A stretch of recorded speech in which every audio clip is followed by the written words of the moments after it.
Luke chapter 20. Jesus' authority questions. On one of the days, as Jesus was instructing the people in the temple and preaching the good news, the gospel, the chief priests and the scribes, along with the elders, confronted him and said to him, "Tell us by what kind of authority you are doing these things, or who is the one who gave you this authority?" Jesus replied, "I will also ask you a question. You tell me, the baptism of John the Baptist, was it from heaven, that is ordained by God, or from men?" They discussed and debated among themselves, saying, "If we say from heaven, he will say, 'Why did you not believe him? But if you say from men, all the people will stone us to death, for they are firmly convinced that John was a prophet.'" So they replied that they did not know from where it came. Then Jesus said to them, "Nor am I going to tell you by which authority I do these things." Parable of the vineyard owner. Then he began to tell the people this parable. A man planted a vineyard and leased it to its tenants, farmers, and went on a journey for a long time to another country. At harvest time, he sent a servant as his representative to the tenants so that they would give him his share of the fruit from the vineyard. But the tenants beat the servant and sent him away empty-handed. So he again sent another one. They also beat him and dishonored and treated him disgracefully and sent him away empty-handed. And he sent yet a third, and this one too they wounded and threw out of the vineyard. Then the owner of the vineyard said, "What shall I do? I will send my beloved son. Perhaps they will have respect for him." But when the tenants saw him, they discussed it among themselves, saying, "This man is the heir. Let us kill him, so that the inheritance will be ours."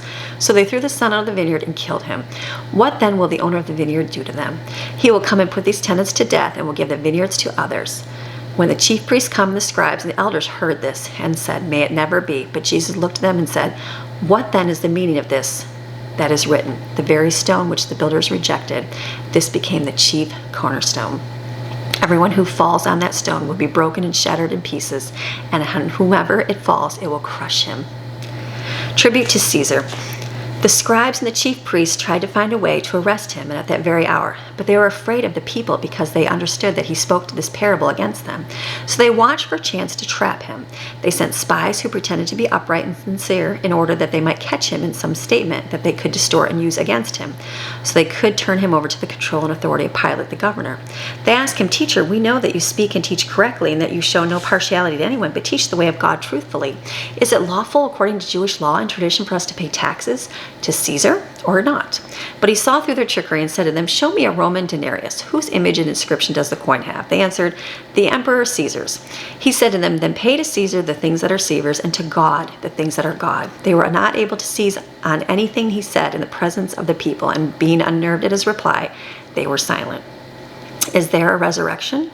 Now some of the Sadducees who say that there is no resurrection came to him, and they questioned him, saying, "Teacher, Moses wrote for us a law that if a man's brother dies, leaving a wife and no children, his brother should marry the wife and raise children for his brother.